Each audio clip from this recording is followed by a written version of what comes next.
raise an eyebrow. How did this come to pass? Well, it all began at a very special birthday party for a very special young lady. Surprise! What is all this? It's your birthday, Kinsey. So? You've never been to a birthday party? No. Oh, like not even growing up? I went to the School of the Americas since kindergarten. We didn't really do birthday parties. But you celebrated Christmas? I don't have to explain myself to you. Oh, Kinsey, this is going to be so much fun. Xinjai made a cake, Jane Austen is here, we'll play some games. What sort of games?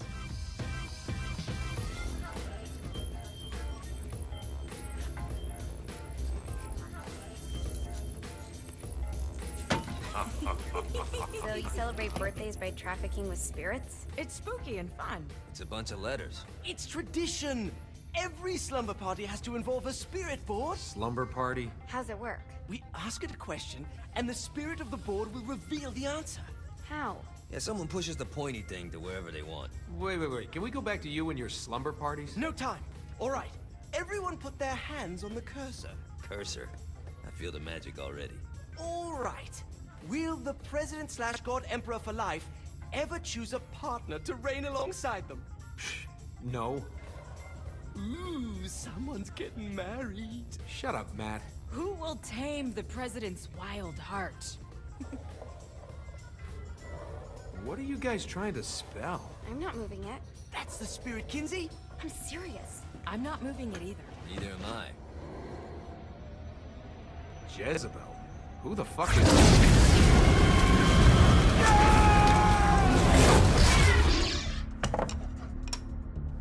Is that not normal? Where'd you get the board? I was going through Signac's artifact collection and found it there. Who did it belong to? Alistair Crowley? Christ. Guys? I think it's laughing at us. Fuck this. I think you're a smart enough piece of wood to see where this is going. Now, you ready to cooperate? That's more like it. You think we can trust it? It's not like we got a lot of options. So what's the plan? We mount up and go in after the boss? No, I do. No sense in what's left of humanity walking right into a death trap. Someone's gotta live to tell the story. That's a stupid plan, Johnny. I'm leaving you in charge. Hell of a plan, Johnny. Are you serious? I'm coming too. Are you kidding me? How do you plan to come back? I try not to sweat the details. You need someone with you that does. No. It's my birthday. Fine. Alright then. You know where my friend is?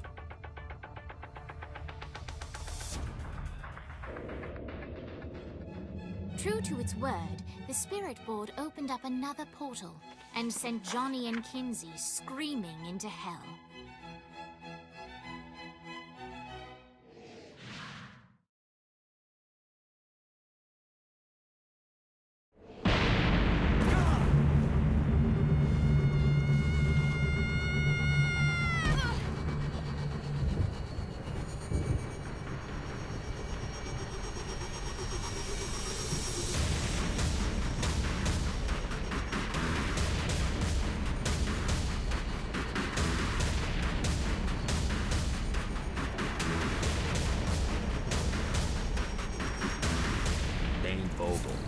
Ultor's behind this, I know it. Ultor and the Saints haven't been enemies in years. You really think he's responsible? You don't know him like I do. The boss put him through a window for a reason. The reason was the boss was kind of fucking crazy back then. That's a fair point. You know how much easier this would be if we just found a car? You know how much easier this would be if you just gave me a second? Dang it.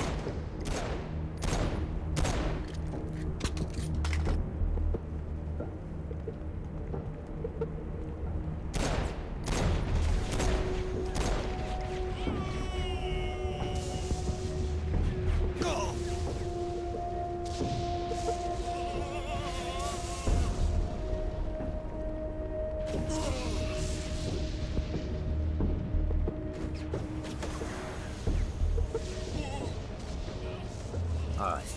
Now how are we gonna find the Eltor building? Biggest building down here, giant Ultor sign on it. I don't think this is a problem. I'll buy that.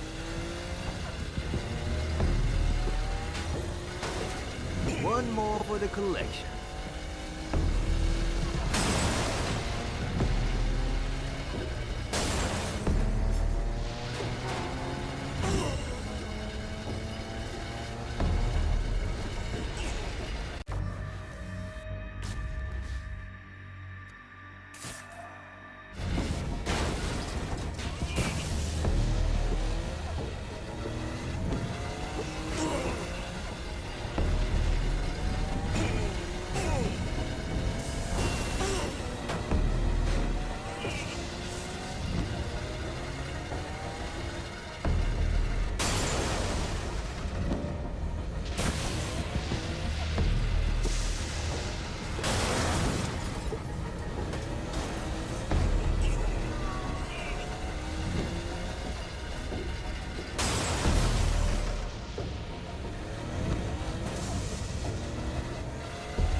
Kinsey Kensington and Johnny Gat driving together on a birthday adventure.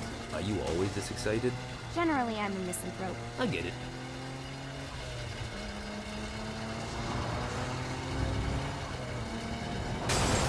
I think we may have got the attention of the demons. How do we want to handle this? We handle it by killing demons. I think we may have got the attention of the demons. How do we want to handle this? We handle it by killing demons.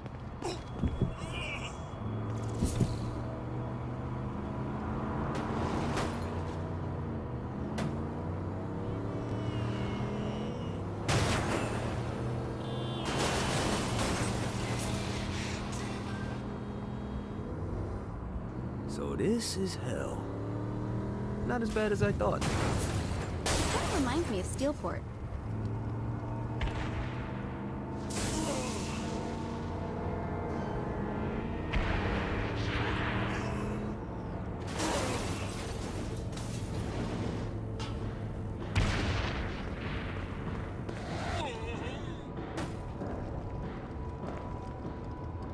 Relax.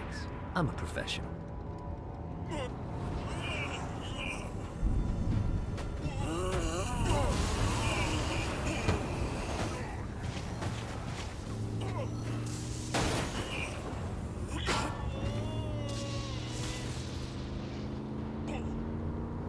So, what's the plan? Oh yeah. I'm gonna shoot him in the face unless he gives us the boss back. What if Dane doesn't have a boss? I'll probably still shoot him in the face.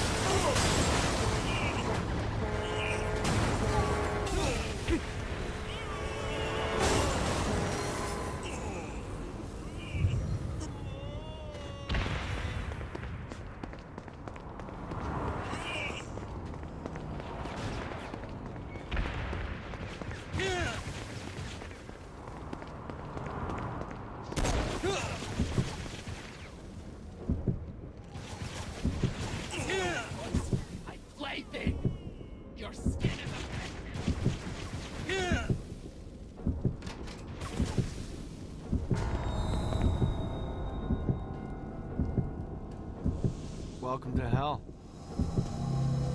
Shouldn't you have a receptionist? Such is the plight of eternal damnation. I have a feeling you didn't come here to catch up. Let's talk in my office.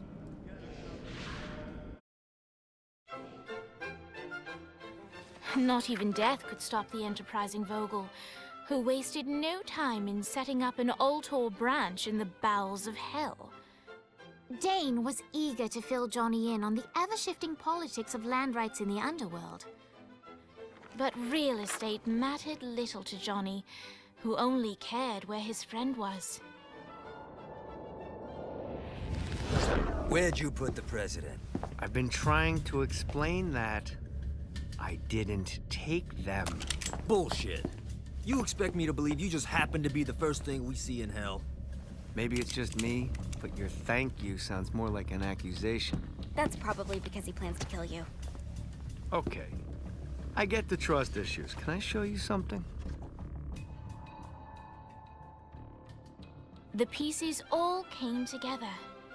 The president had caused more chaos and destruction than any other in human history. It was only natural that Satan would want them to marry his daughter.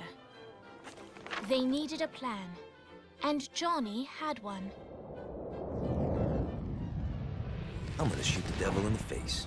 I think you might be skipping some details. No, I said in the face. I like the commitment, but you gotta find a way to get close enough to him in the first place. When's the wedding? I'll just show up And then you'll shoot him in the face. Sorry, but it's a little more complicated than that. These things are tied to the soul. You won't be able to enter without one. So how do we get one? You get his attention. I know some places that are of particular value to the father of the bride. You hit those, you'll get your shot. Wait, why would Satan give out an invitation for destroying his stuff? Oh, he won't, but it should piss him off enough to get him to attack Johnny personally. Either the devil kills Gat and Ultor gets the construction contracts to rebuild what was destroyed, or Johnny kills Satan and I'll have to pay less taxes. It's pretty win-win. That's why you're helping us? To make more money in hell? Hell's what you make of it, sweetie. Works for me. What you got? All right. Satan had entrusted the day-to-day running of hell to 5 archdukes, and Dane knew how to find them all. But beyond that, Not everyone in Hell was content to go along with Satan's status quo. There were others who shared Dane's ambition for power, and the Ultor mogul knew that the key to unseating Satan lay in gaining their aid. But before Johnny set out to wage war against the Prince of Darkness, Dane had one final gift, an artifact that he had spent fortunes on. Lucifer's cracked halo. This holy relic granted Johnny the majestic wings of the Morning Star. However, he still needed help in learning how to use them.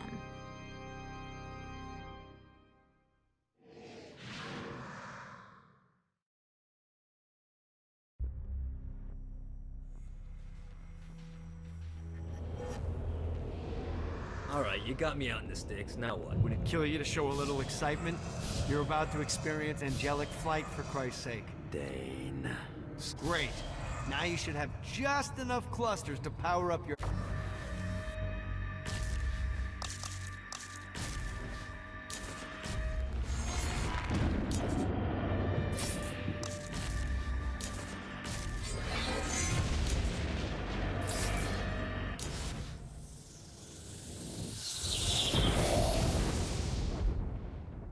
Alright, let's start slow. Try to jump over to that next island. Also, the longer you charge your wings before jumping, the further you'll go. Hey, you didn't fuck it up. Good job. Now get up that cliff. Don't worry, if something looks too high, just keep... Now it's time to fly. You heard of crawling before walking? Well, in this case, you need to jump before you can fly. Launch yourself in the air with a jump, and then hold your wings up. You'll have to dive to reach the next island. Do that by pointing your head down. Don't worry, the rest of your body will follow.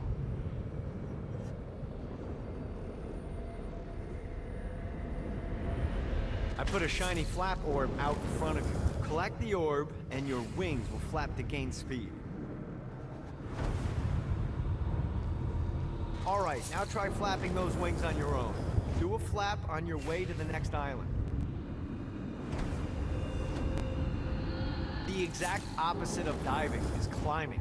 Climbing will slow you down and eventually cause you to stall. And trust me, stalling sucks. You can flap while gliding to gain additional speed. So the faster you're going, the...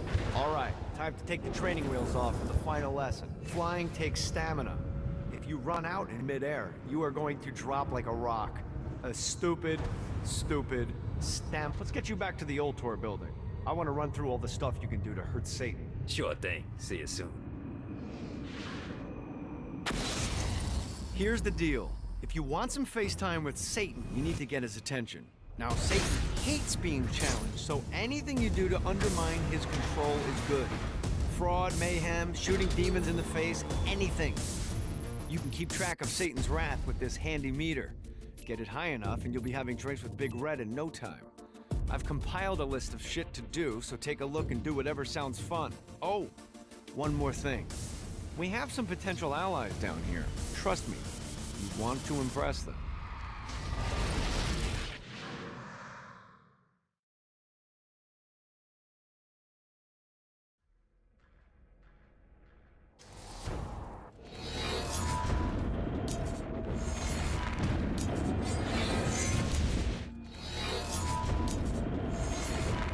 Satan's not gonna win.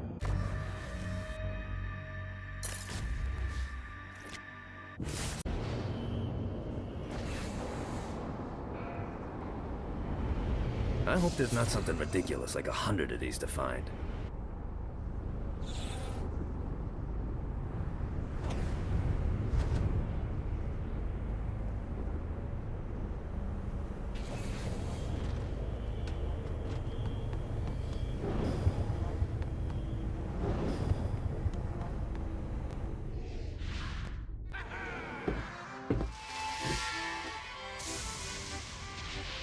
Abandoned ship!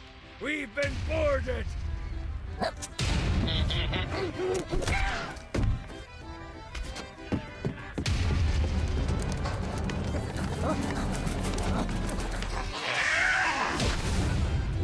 these damn things off my ship!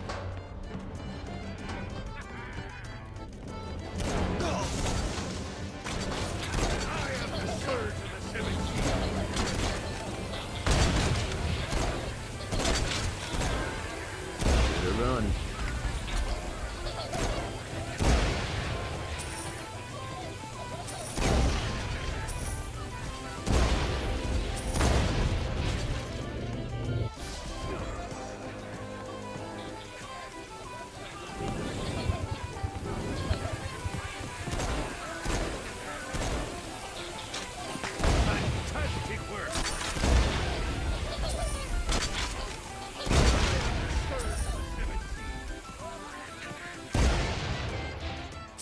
got a bit of treasure in that chest over there. The weapon you find inside may help with our little imp problem.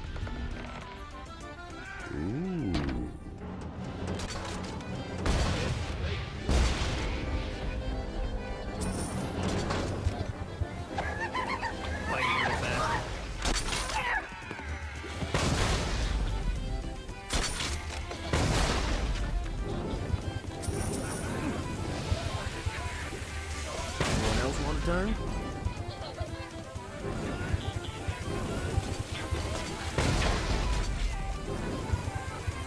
I summoned these imps to serve as my crew.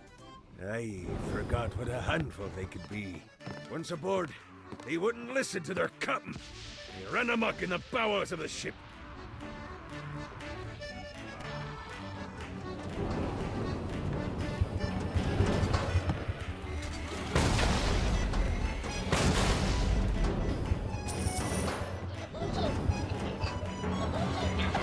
Not another one of these. Good God, they're swarming me!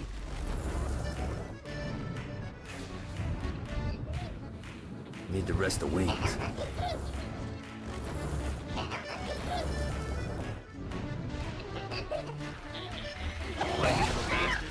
Fuck off. No, not another one of these. Hey, it's okay to drop the pirate voice. What pirate voice would that be? Wow.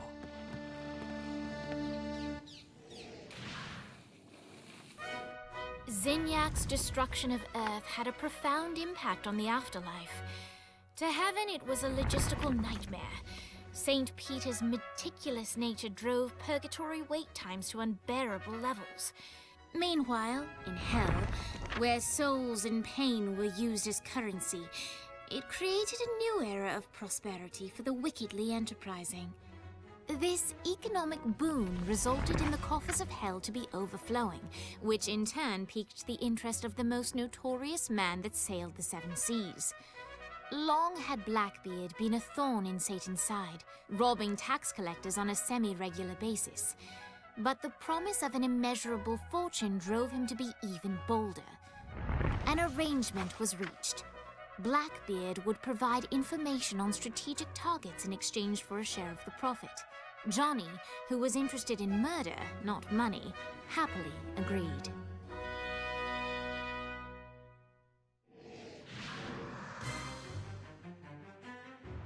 I grant ye the ability to summon my crew whenever they're needed.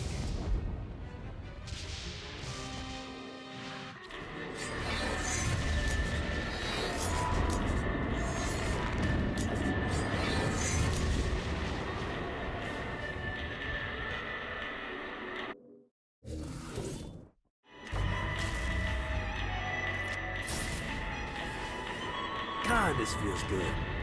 Alright.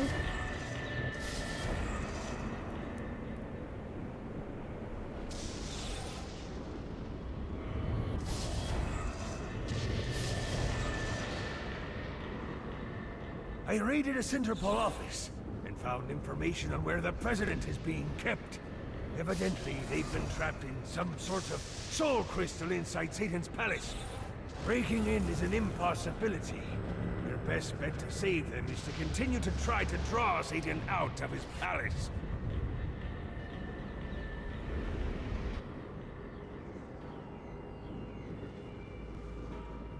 Let's see what these things can do.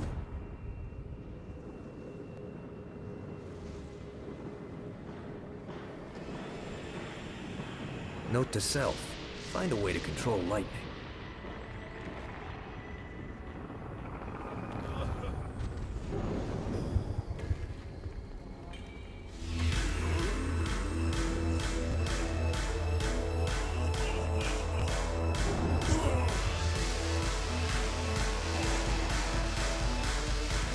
Lights up.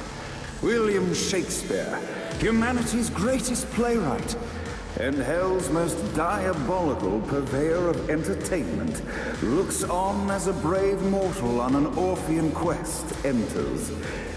The bard's interest is piqued, and he looks to test his visitor's mettle.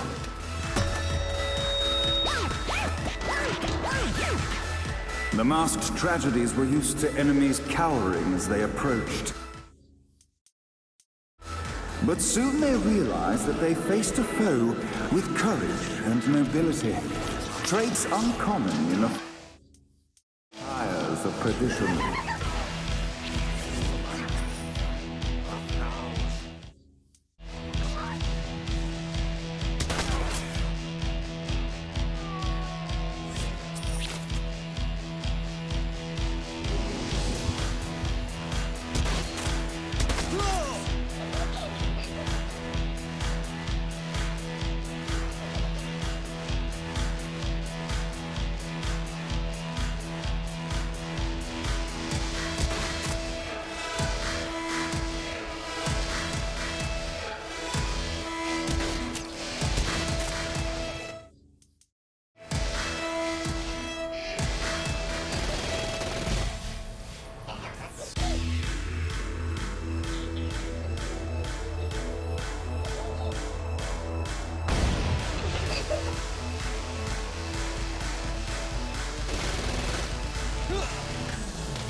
The inciting incident resolved.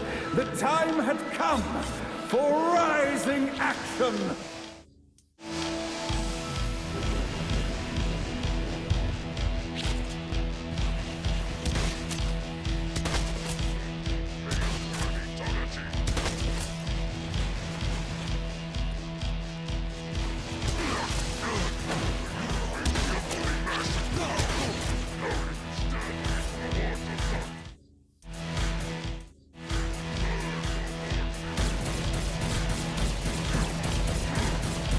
The battle raged on below, and as bullets and blood flew, the bard arched a curious eyebrow.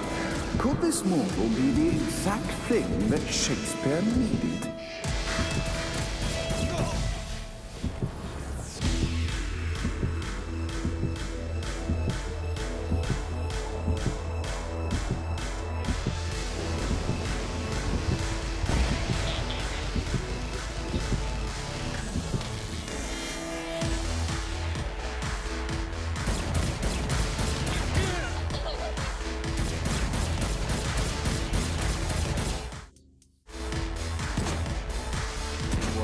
Turn? God, this feels good. This battle's far from over. Arise. And now, Act 3!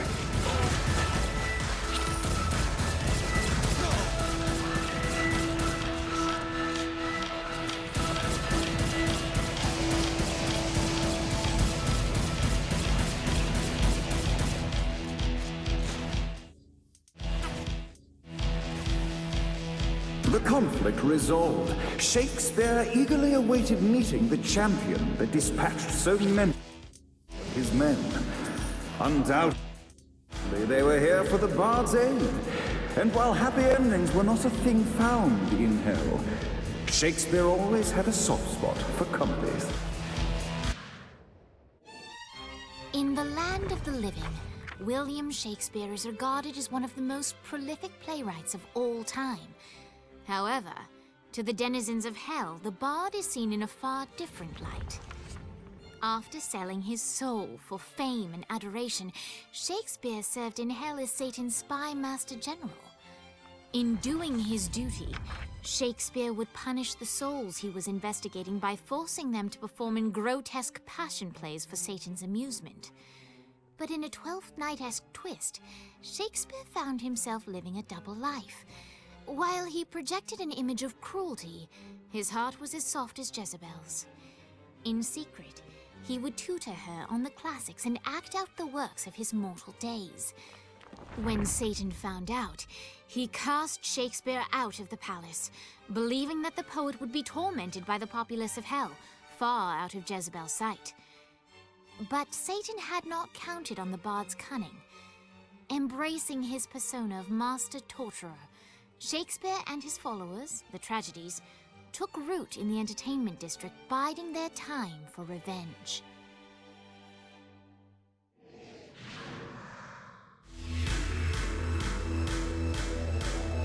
And so Shakespeare called forth the Deus Ex Machina to bestow our protagonist with the arcane power of force stopping.